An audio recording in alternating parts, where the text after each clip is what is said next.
இனி விரிவான செய்திகளுக்கு எங்களுடைய அவதானத்தை நாம் செலுத்தவும். அரசாங்கம் என்ற ரீதியில் செயற்படும் போது ஏற்படுகின்ற பிரச்சினைகளை ஒற்றுமையாக தீர்த்து பயணிக்க வேண்டும் என ஜனாதிபதி மைத்ரிபால சிறிசேன தெரிவிக்கின்றார்.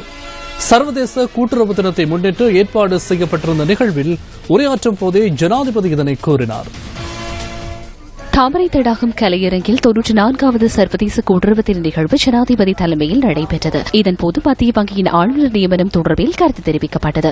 ආර්ථිකය පිළිබඳව ප්‍රධාන වටිනාකමක් තිබෙන මහ බැංකුවේ பொருளாதாரம் தொடர்பில் பாரிய பொறுப்புள்ள மத்திய வங்கியின் ஆளுநரை நியமிப்பது தொடர்பில் கடந்த சில தினங்களாக பல்வேறு விவாதங்கள் இடம்பெற்றன.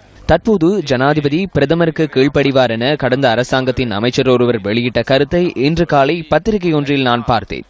இவ்வாறு தற்போது பேசுபவர்கள் மன்னர்களின் ஆட்சி காலத்தில் அலரி மாளிகையில் உள்ள மேசைக்கு அடியில் புகுந்து மன்னர்களின் கால்களை பிடித்துக் கொண்டிருந்தார்கள்.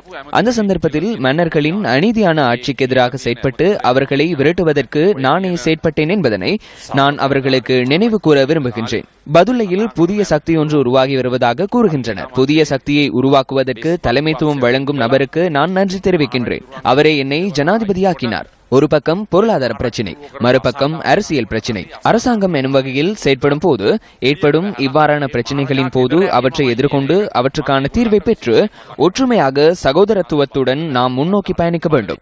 සාමූහිකත්වයෙන් සහෝදරත්වයෙන් අපි ඉස්සරහට යන්නට ඕන.